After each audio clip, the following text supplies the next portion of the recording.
តារាហៃសូប្រហោងក្នុងមើលនៅក្នុង Facebook ដូចលុយឆៃណាមានរបស់ brand ប្រើជិះឡានទំនើបថ្លៃនៅសិតតែចាស់វិឡាចុងក្រោយបែរជាមកធ្វើការបោកប្រាស់ទំនុកចិត្តមិត្តភក្តិខ្លួនឯងអស់លុយប្រមាណ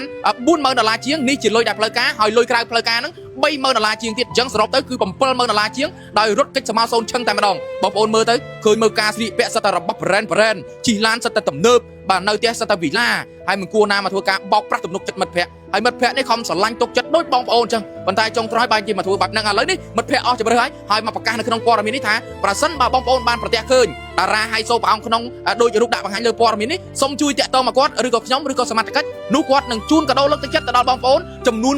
$10,000អាមេរិកបាទគាត់អត់ស្ដាយលុយទេអ្វីដែលគាត់ស្ដាយនេះគឺស្ដាយទឹកចិត្តកុំរាប់អានមនុស្សចិត្តស្និទ្ធពេកមនុស្សដែលធ្វើឲ្យយើងពិបាកចិត្តជាងគេគឺមនុស្សដែលគៀនក្លៀកយើងហ្នឹងហើយខ្ញុំអត់ស្ដាយទេតែខ្ញុំស្ដាយទឹកចិត្តតែខ្ញុំស្រឡាញ់គ្រួសារនឹកឃើញថាដួលយើងឃើញនឹងភ្នែកថាមកសុំបរយើងទាំងយប់មកពីតំណប់យប់មកខ្ចីលុយខ្ញុំទាំងបងទាំងប្អូនដូចតែរូបដែលខ្ញុំឲ្យបងមើលចឹងបាទខ្ញុំនឹកឃើញថាការរាប់អានគ្នាអាណិតស្រឡាញ់ខ្ញុំក៏ឲ្យលុយខ្ចីដល់មិនស្ដាយដល់សំណោះទេតែចុងក្រោយមកនាគវត្តកតុយមកខ្ញុំមួយផ្លែតបើយើងនិយាយពីក្នុងសាច់អូន10000ប្រពន្ធ10000ហើយប្តីគាត់15000ណាអញ្ចឹងវា35000តែបើសិនជាលុយនៅខាងក្រៅទៀតលុយហ្នឹងចូលចិត្ត$7,000លុយដើមតែលុយដើមទេខ្ញុំបញ្ជាក់ដំបងឡើយហ្នឹងតើមិត្តភក្តិដែលបាយរាប់អានចិត្តស្និទ្ធហ្នឹងស្គាល់គ្នាហ្នឹងគេនិយាយពាក្យពេចលួងលោមបាយយ៉ាងម៉េចខ្លះបានបាយហ៊ានឲ្យគេខ្ចីលុយរាប់$10,000ច្រើនបែបថ្នាក់ហ្នឹងបងដោយសារថាទី1យើងរាប់អានគ្នាដូចបងប្អូនអញ្ចឹងណាបាយទឹកមួយគ្នាអីមួយគ្នាមិនគេហៅថាបងប្អូនល្អហើយលទ្ធផលដែលខ្ញុំឲ្យខ្ចីលុយរាប់$10,000ទៅទាំងប្តីទាំងប្រពន្ធទាំងគ្រួសារទាំងគាត់ដោយសារអីការស្រឡាញ់ចឹងមានន័យថាមកគ្រួសារហ្នឹងមកខ្ចីលុយបាយទាំងអស់ហើយក្នុងមួយគ្រួសារហ្នឹងមានចំនួនប្រមាណអ្នក4នាក់ហើយម្នាក់ហ្នឹងខ្ចីប្រមាណមើលម្នាក់បងអូនយើងនិយាយតែក្នុងសាច់ទេណាក្នុងសាច់គឺម្នាក់ចេញសាច់ឲ្យខ្ញុំ$10,000បាទប្រពន្ធគាត់ចេញចែកឲ្យខ្ញុំ$10,000បាទហើយសម្រាប់គាត់ផ្ទាល់ដែលជាមនុស្សដែលរាប់អានមើលខ្ញុំបងប្អូនថាបាយចាន6អញ្ចឹងណាគឺ$15,000បាទហើយខ្ញុំមកនេះគឺមកចង់រកពឹងពាក់បងដោយសារអីខ្ញុំមិនចង់ឲ្យបកគលម្នាក់ហ្នឹងដើរបោកប្រាស់គេតទៅទៀតអញ្ចឹងបងប្អូនពិតជាស្គាល់ឲ្យបកគលម្នាក់ហ្នឹងគឺបងគាត់បង្ហាញមកឲ្យឃើញចំតែម្ដងប្រិមិត្តបុគ្គលដែលបានធ្វើការរាប់អានជាមួយគាត់ហើយធ្វើការខ្ចីលុយគាត់ជាច្រើន$10,000មកគ្រួសាររបស់គាត់នឹងខ្ចីម្នាក់$10,000នេះបើយើងតែលុយនៅក្នុងឯកសារប៉ុន្តែបើលុយនៅក្រៅឯកសារហ្នឹងគឺផ្សេងទៀតហើយភិនភាគរូបដែលបានអ្នកខ្ចីលុយហ្នឹងគឺដូចដែលខ្ញុំដាក់បង្ហាញនៅលើព័ត៌មានអញ្ចឹងហើយចឹងមិនថាមនុស្សខំទុកចិត្តគ្នារាប់អានគ្នាស្រឡាញ់គ្នាដូចបងប្អូនសឹងថាបាយមួយចានហូប2នាក់ទៅអាកន្លែងណាសំខាន់2នាក់ប៉ុន្តែចុងក្រោយនេះបាយជាមកលេងមកក្បាច់ដាច់ផ្ងាតែម្ដងមកទល់ពេលនេះតើបងមានបានដឹងតំណែងថាគាត់នៅណានៅណីបងគ្រួសារមួយរយៈនេះពេលដែលខាងខ្ញុ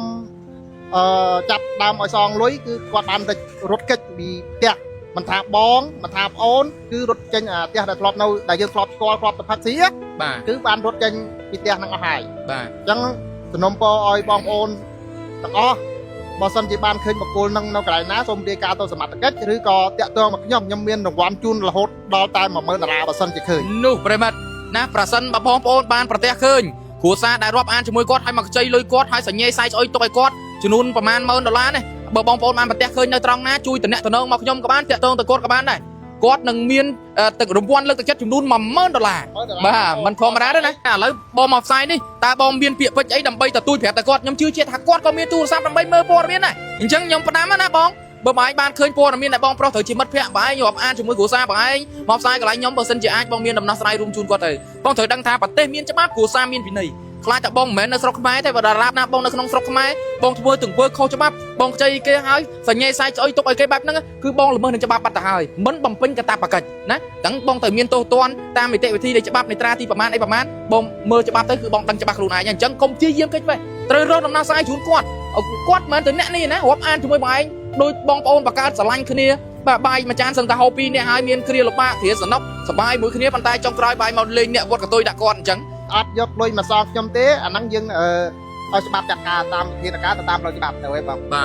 ទអាហ្នឹងមានតែប៉ុណ្្នឹងទេអញ្ចឹងខ្ញុំទុកឱកាសលុយសុំអងខ្ញុំជាខែជាអាទិត្យជាថ្ងៃក៏អត់ឃើញដល់ថ្ងៃដល់ខែគឺអត់មាន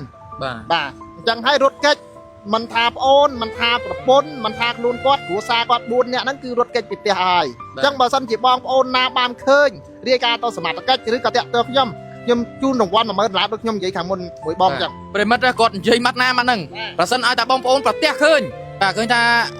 រូបដែលដាក់បង្ហាញលើព័ត៌មានណាសូមបងប្អូនរាយការណ៍ទៅសមត្ថកិច្ចដែលកន្លែងចិត្តបងប្អូនបំផុតទៅឬមួយក៏រាយការណ៍មកគាត់ឬមួយក៏ខ្ញុំក៏បានដែរគាត់នឹងមានថវិកាលើកទឹកចិត្តទៅដល់បងប្អូននឹងចំនួន10000 ដុល្លារដែលជាប្រាក់រង្វាន់ឥឡូវបងមានពាក្យពេចន៍អីស្នើសុំទៅសមត្ថកិច្ចតិចទៅបង បាទស្នើសុំដល់បងប្អូនសមត្ថកិច្ចទាំងអស់គ្រប់ជាន់ថ្នាក់ណាសូមជួយមើលខ្ញុំផងដោយសារក្រុមអស់នេះគឺជាជនឆោបោកមកគឺបោកខ្ញុំទាំងបងទាំងប្អូនទាំងគ្រួសារវាតែម្ដងអញ្ចឹងសូមឲ្យសមត្ថកិច្ចជួយស្រាវជ្រាវរកមុខពួកអស់នេះយកមកដាក់ទោសតាមផ្លូវច្បាប់ផងបាទអូន បាទប្រិមិត្តដូចបានស្ដាប់នៅកិច្ចសភាខាងដើមហើយព័ត៌មាននេះគឺមានន័យថាបងប្រុសគាត់បានរាប់អានមិត្តភ័ក្តិក៏ដូចជាគ្រួសារមិត្តភ័ក្តិគាត់នឹងដូចគ្រួសារតែមួយអញ្ចឹងស្រឡាញ់គ្នានិយាយថាមានទុកលំបាកមានសំណុកសុខស្រួលអីគឺតែងតែនៅជាមួយគ្នាហើយបានផ្ដល់លុយហ្នឹងឲ្យទៅខាងភាគីហ្នឹងខ្ចីហើយខ្ចីហ្នឹងមិនមែនខ្ចីតែម្នាក់ណាមកខ្ចីទៅមកគ្រួសារម្នាក់10000ម្នាក់10000ម្នាក់10000ម្នាក់15000អីចឹងទៅហើយនឹងគ្រាន់តែជាលុយដែលធ្វើឯកសារតែប៉ុណ្ណោះហើយលុយក្រៅផ្លូវការហ្នឹងគឺវាច្រើនទៅទៀតអញ្ចឹងសរុបទៅវាចូលប្រហែល70000ជាងឯណោះ70000 ដុល្លារជាងមិនតិចទេណាបងប្អូនប្រិមត្តលុយច្រើនណាស់ហើយឃើញនៅក្នុងបណ្ដាញសង្គមមកទៅដូចថតរូបគឺហាលុយឆាយមកទៅដូចទំនើបទៅលុយតម្រងនោះបាទ ជឿមើលគេមើលទៅគេហាយសូបរ៉ែណាអត់មានណាធ្វើខ្លួននៅអបញ៉ាអាដាមអញ្ចឹងយកធ្វើខ្លួនបាយមើលតែរូបភាពទៅឃើញបាទធ្វើខ្លួនឡើងមកអែមតែពេលចុងក្រោយហ្នឹងបាច់ទៅធ្វើអតចរិតបែបហ្នឹងអញ្ចឹងខ្ញុំសង្ឃឹមថាបងប្រុសក៏ដូចជាបងស្រីគ្រួសារដែលបានខ្ចីលុយរបស់គាត់បានឃើញព័ត៌មាននេះហើយជួយតំណែងមកគាត់ដើម្បីរកនៅដំណោះស្រាយដោះស្រាយគ្នាប្រទេសមានច្បាប់គ្រួសារមានវិន័យណាអញ្ចឹងបើយើងធ្វើអីមួយដែលថាគិតថាខ្លួនឯងខុសត្រូវតែដោះស្រាយទៅអត់មានឯងមានស្លាប់ចេះហោះឬមួយក៏កិច្ចបានតនាការទេណាផែនដីនេះមូលអញ្ចឹងគង់តែមានពេលណាមួយជួបគ្នាដែលចៃដន្យទេมันអាចកិច្ចបានឡើយរហូតឡើយណាចឹងសូមបញ្ជាក់តែប៉ុណ្ណេះបងប្អូនជាទីមេត្រីជុំវិញនឹងព័ត៌មានខាងលើខ្ញុំបាទមានសារៈមាត់ហាត់មេត្រង់មិនមានអ្វីច្រើនទេគ្រាន់តែចង់បញ្ជាក់និងជម្រាបជូនទៅដល់ពុកម៉ែបងប្អូនឲ្យបានដឹងនិងជ្រាបជាព័ត៌មានតែប៉ុណ្ណេះប្រសិនបើមានព័ត៌មានផ្សេងឬមួយក៏ព័ត៌មានណាមួយជុំវិញនឹងករណីផ្សេងទៀតខ្ញុំបាននឹងធ្វើការអាប់ដេតគឺជារាយការណ៍នៅព័ត៌មានជម្រាបជូនទៅដល់ពុកម៉ែបងប្អូនឲ្យបានដឹងនិងជ្រាបជាព័ត៌មានជាបន្តទៅទៀតខ្ញុំបាទមានសារៈមាត់ហាត់មេត្រង់ក៏សូមអរគុណនិងសូមគោរពលា